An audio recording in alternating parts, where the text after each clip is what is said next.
Olá, aqui é o Matheus Santana. E quantas vezes você já se prometeu que dessa vez você ia mudar?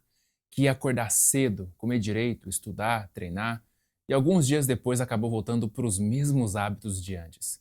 Não é que te falta vontade, te falta estrutura mental. O seu cérebro foi programado para buscar conforto, e isso te faz fugir do esforço antes mesmo de começar. Só que existe um jeito de reprogramar isso para você se transformar numa pessoa muito mais disciplinada. Você só precisa entender uma coisa: a neurociência da disciplina. Pode parecer que não, mas a falta de disciplina não é um problema moderno. Desde os tempos antigos, pessoas como o imperador Marco Aurélio já tratavam a disciplina como um valor essencial, já que para os estoicos ela era o que mantinha o ser humano alinhado com a razão, em vez de viver escravo dos impulsos. Em outras palavras, era o que garantia que você agisse de acordo com o que você acredita e não de acordo com o que você está sentindo no momento. O fato é que todo mundo já sabe o quão importante é ter disciplina, mas o que poucos levam em conta são os custos de não ter disciplina, porque eles não se limitam só a não conseguir cumprir uma meta. A falta de disciplina te enfraquece aos poucos. Ela te faz viver num ciclo de arrependimento constante, onde cada promessa que você quebra mina um pouquinho mais da sua confiança em si mesmo. E o problema é que o cérebro registra isso. Cada vez que você foge de algo que você sabe que precisa fazer, ele entende que evitar o esforço é mais vantajoso do que enfrentá-lo. E com o tempo, esse padrão vira o caminho automático. Você começa a se convencer de que não é o momento certo, ou de que amanhã você vai fazer, e aí, sem perceber, isso vira um estilo de vida. A questão é que o cérebro humano não foi feito para viver em conforto total. Ele evoluiu para lidar com resistência, com atrito e com desafios. É isso que mantém as engrenagens mentais girando e que te dá um senso de progresso. Mas quando você evita esses atritos, você começa a se sentir perdido e sem direção. E é justamente isso que faz tanta gente se sentir vazia, mesmo tendo muito. Mas tudo isso tem a ver com o funcionamento do seu cérebro. Porque olha só, existe uma região específica dele que aumenta de tamanho sempre que você faz algo que não quer fazer, mas escolhe fazer mesmo assim. Pode ser seguir uma dieta, se exercitar, estudar ou cumprir qualquer tarefa que exija muita força de vontade. É nessa região que está a sua capacidade de ser mais ou menos disciplinado. E de forma simples, a chave para desenvolver essa parte do cérebro é justamente se expor a coisas que você não quer fazer de jeito nenhum, mas você vai lá e faz porque você sabe que é importante você fazer. E não precisa ser algo extremo, mas tem que ser algo desconfortável e que te traga aquela resistência. Não à toa, essa área costuma ser menor em pessoas que são sedentárias ou que de forma geral costumam evitar o esforço. E por outro lado, ela costuma ser maior em atletas ou em pessoas que superaram grandes desafios ao longo da vida. E é aqui que propósito, disciplina e neurociência se encontram. Porque olha só, o cérebro entende melhor quando o esforço ele está ligado a um motivo concreto. Então, metas muito abstratas, como ter liberdade financeira ou ter uma vida melhor, não ativam os mesmos circuitos de sobrevivência que são úteis para você. Agora, quando o desafio tem um significado real, quando existe um propósito forte e claro, o cérebro responde de forma completamente diferente. E o interessante é que o crescimento dessa região pode ser observado ao longo da vida, porque em pessoas mais velhas que ainda têm um forte motivo para continuar vivendo, essa área se mantém grande. Já em quem perde o propósito de viver, ela vai diminuindo com o tempo. É por isso que tantos pesquisadores afirmam que o tamanho dessa região está diretamente ligado ao esforço contínuo de se manter ativo, de enfrentar desafios e de sustentar comportamentos que preservem a saúde física e mental. Bom, essa região se chama córtex cingulado anterior e ela é o que mais se aproxima de um músculo da disciplina. E ela funciona basicamente assim: quando você busca o conforto o tempo todo, ou seja, você vive aquela vida em que você só faz aquelas coisas que você gosta de fazer, ela reduz de tamanho, ou pelo menos não cresce. Mas quando você vive um estilo de vida em que boa parte da sua rotina é composta por tarefas e atividades que são desconfortáveis, mas benéficas para você, que você não gosta, mas que você faz mesmo assim, porque você sabe que no fundo vão te trazer benefícios, essa área cresce. Então você percebe que quando uma pessoa ela não busca intencionalmente essas atividades que geram esse atrito, esse desconforto, mas que são importantes para ela, ela está caindo automaticamente no paradoxo. Porque quanto mais ela evitar o esforço, mais difícil esse esforço vai se tornar para ela. E essa parte do cérebro é muito mais complexa do que parece, porque ela integra informações de áreas mais primitivas, como a amígdala e o hipocampo, e interpreta tanto dor física quanto dor emocional. É essa região que te ajuda a regular a resposta diante de experiências dolorosas e que, no fim, separa basicamente quem desiste de quem continua. Mas o papel dela vai muito além disso. O córtex cingulado anterior também é ativado quando você comete um erro ou quando você faz algo que entra em conflito com seus valores. Ele é o que te faz perceber, por exemplo, quando uma atitude que você faz não combina com quem você é. E é por isso que essa área também está ligada fortemente à ética e à coerência com aquilo que você acredita. Além disso, ela também é bastante ativada em situações que exigem tanto o esforço quanto a persistência ao mesmo tempo. Ou seja, é exatamente o tipo de cenário em que a disciplina é testada. Então, quanto maior for a dificuldade, maior será essa ativação. E o interessante é que conforme essa região se fortalece, ela não só melhora a sua disciplina, mas também a sua motivação para buscar o objetivo. E o desenvolvimento dela não fica restrito a uma única atividade, ela é transferível. Isso quer dizer que se você fortalece essa região treinando musculação, por exemplo, esse músculo da disciplina que você fortaleceu é o mesmo músculo que você vai usar para, por exemplo, estudar, trabalhar, aprender um novo idioma ou mudar um hábito. Então o cérebro generaliza esse ganho. A disciplina que você constrói num campo é a mesma disciplina que você aplica em outros. Além disso, essa área também é responsável por te manter focado no que realmente importa. É ela que te ajuda a decidir o que priorizar quando há várias opções ou quando o momento exige simplesmente ação. Por exemplo, imagina que você estivesse ali num cruzeiro e esse cruzeiro ele afundasse, e aí você caísse numa ilha e ficasse ali perdido, sem saber o que fazer, etc. Essa área, ela é a mesma área responsável por te fazer focar na sua sobrevivência, para você pensar naquilo que você precisa buscar de alimento, de recurso para você sobreviver e não ficar pensando em coisas que você faria se estivesse em casa naquele mesmo momento. E o mais curioso é que quanto mais ativa essa área é, menos conflito interno você sente. Então, fortalecer o córtex cingulado anterior é literalmente fortalecer o elo entre instinto e razão. É o que te permite agir de forma coerente, mesmo quando o emocional tenta te sabotar. Mas existe um ponto interessante nesse processo, porque muito se fala sobre biohacking, que são basicamente truques ou atalhos para tentar otimizar o corpo e a mente. E de fato, muitos deles funcionam, só que quanto mais você se apoia nesses atalhos, menos você treina o cérebro para lidar com o desconforto do caminho real para construir hábitos difíceis. Por exemplo, se alguém emagrece usando um atalho como o Ozempic, por exemplo, o que acontece é o seguinte: a pessoa sente menos fome e aí, claro, ela perde peso. Só que o cérebro dela não precisou se esforçar para isso acontecer. Então aquela região do autocontrole, digamos assim, o córtex cingulado anterior, não foi fortalecido, porque ela não passou pelo processo de lidar com o desconforto. Então, na prática, ela conseguiu emagrecer mantendo os mesmos hábitos ruins e sem fazer esforço nenhum. E quando isso acontece, essa área do cérebro, em vez de crescer, ela diminui de tamanho. Ou seja, o autocontrole enfraquece. Aí quando a pessoa para de usar o Ozempic, ela volta para o mesmo corpo de antes, ou até pior, porque ela volta a sentir a mesma fome de antes, mas agora ela está sem o autocontrole que ela deveria ter se tivesse passado pelo processo naturalmente. E é por isso que tanta gente, mesmo depois de emagrecer, continua usando o remédio em doses pequenas. Porque se alguém for lá e tirar isso dela de uma vez, ela vai acabar voltando para o corpo de antes, porque ela não fortaleceu essa capacidade de se autorregular. E assim, ó, a real é que todo mundo quer evitar o sofrimento. Todo mundo quer fugir do desconforto, manter os bons hábitos, melhorar o que precisa. Mas chega uma hora que o peso do esforço parece demais. Às vezes a gente tem dias ruins em que a mente fica cansada, a motivação vai embora, e aí você pensa, pra que continuar? E tudo bem, isso acontece com todo mundo.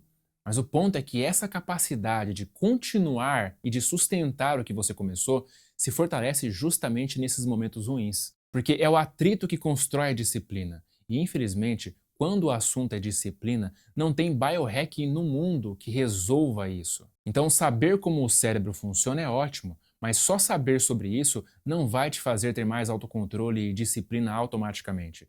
Porque essas coisas só serão desenvolvidas através do sofrimento intencional e de fazer coisas que você não quer fazer.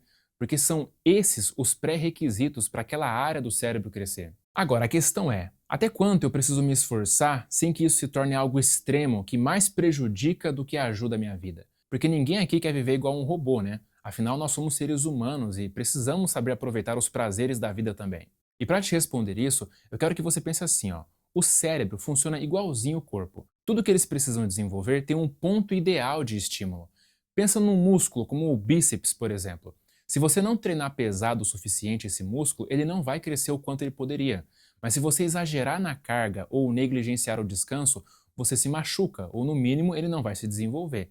E com o cérebro é a mesma coisa. Então, se você quer desenvolver essa área que te dá disciplina, você precisa do estímulo certo. E esse estímulo é o desconforto intencional. Porque, como eu disse, quanto mais você faz algo que não gosta e mesmo assim escolhe fazer, mais essa área cresce. Só que se você forçar demais, isso vira um fardo insustentável de manter. Então o segredo é ir de pouco em pouco, é dar tempo para o seu cérebro se adaptar ao processo.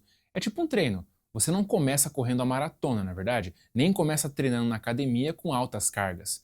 Então comece fazendo um esforço que seja desafiador o suficiente para o você de hoje e não o você daqui a 2 anos. Bom, dito isso, para ficar ainda mais claro o que você precisa fazer, eu vou te passar agora 5 das melhores estratégias que eu conheço para te ajudar a se tornar mais disciplinado. Mas antes, se você quer aprender a mudar os seus hábitos para se tornar uma pessoa mais saudável, produtiva e se libertar de maus hábitos que estão consumindo a sua vida, tipo ficar tempo demais no celular, assistir pornô, procrastinar e tudo mais, clica no primeiro link da descrição e assiste a minha aula gratuita, onde eu revelo o fator número 1 que está te impedindo de mudar os seus hábitos e como usá-lo ao seu favor.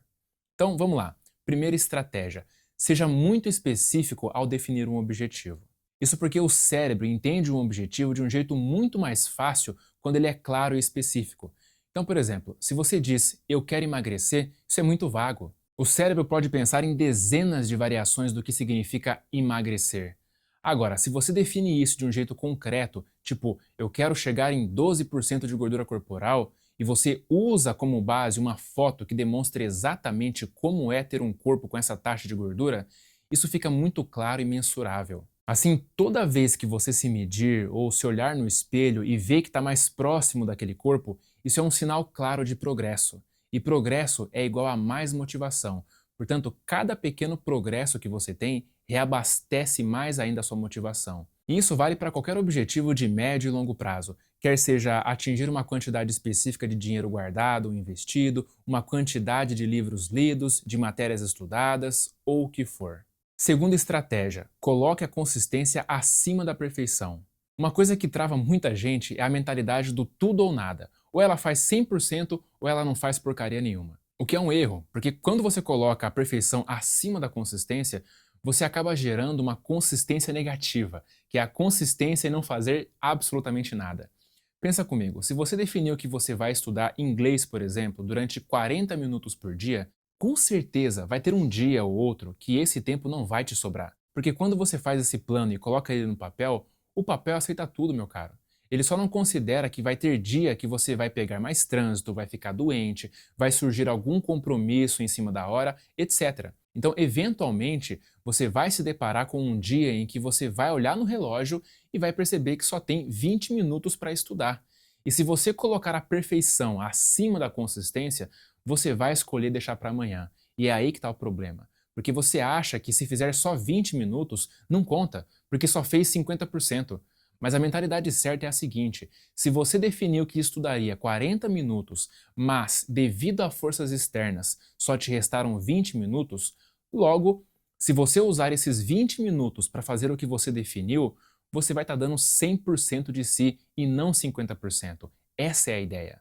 Isso tira a sensação de culpa e te ajuda a manter o momentum, que é aquela energia natural que vem depois que você já saiu do zero e já está ali com as engrenagens girando a todo vapor. Mas se você perder isso, você vai ter que gastar muito mais energia para começar de novo.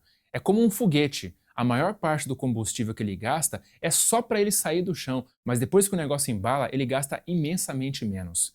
Então guarda isso. Quem vence no longo prazo não é quem faz perfeito, é quem faz sempre. Terceira estratégia, faça seu eu de agora decidir pelo seu eu do futuro. Isso é importante porque cada decisão que tomamos, sejam elas grandes ou pequenas, gastam energia.